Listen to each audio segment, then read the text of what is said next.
Marcelo nima qildi? Yana nima dedi? Azam yig'ladi. Azam yig'ladimi? Sizchi yig'lamadingizmi? Yig'ladim. Nima yig'ladingiz? Kim urdi? Kim urdi?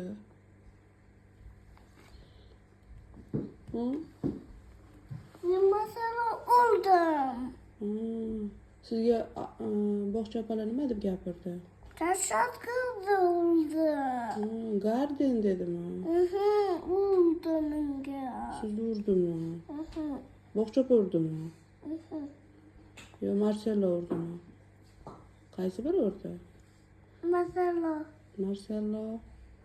Yana Azam ham urdimi sizni? Siz kuchli emasmisiz? Ben kuchliman. Nima kuchli kuchingizni ko'rsatmadingiz? Men yaptım. Kuchli qildim. Cho'pa-cho'p ustotib yubordingiz-ki kuchli bo'ldingizmi? Shundan kuchli bo'ladimi odam? Ertalab soat 9. Bolalarni bog'chadan qo'yib qaytyapman. Bu yerda bizga nimadir qurilish bo'lyapti.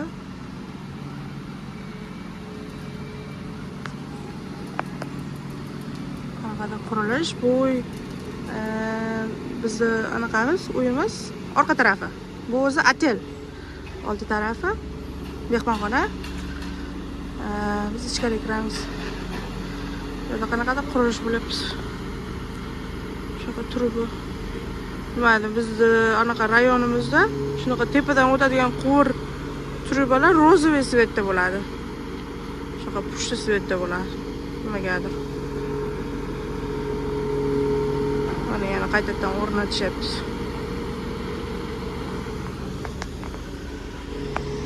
Shunaqa gaplar.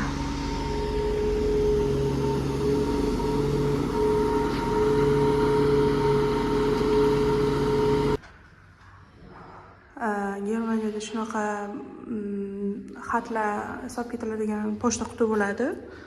Bu yerda hammani o'ziniga alohida qulflangan, akkuratniy bo'ladi, lekin yaqinda bizga shunaqa eshigimizni buzib kirib, pochta qutilarimizni buzib ketishdi. Shunaqa hodisa bo'ldi.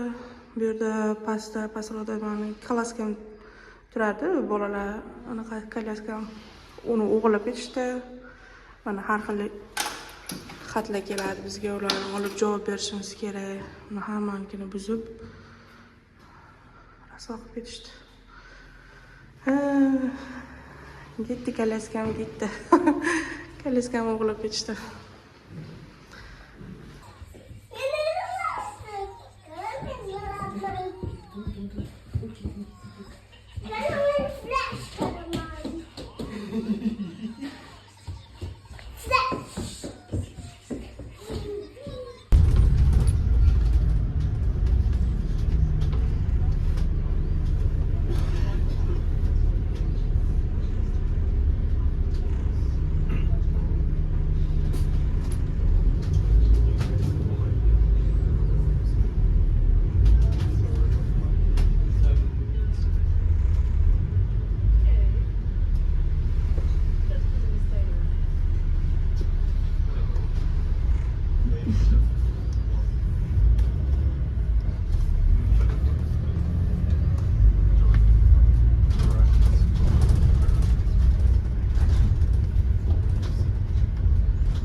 klassdamiz. Berlinga kelganlar ko'plab bilishadi.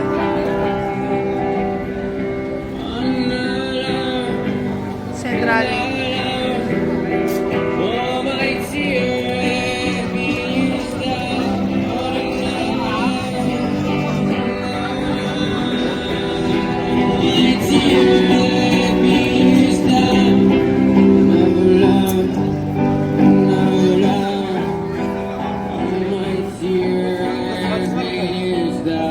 shu yerda Toshkent vaqtini ham ko'rsatadi. Shu soatda. Qidirish kerak hozir, aylanib qolibdi. Bu aylanadigan soat. Toshkent vaqtini ko'rsatadi. O'zbekiston vaqtini. Katta bashna.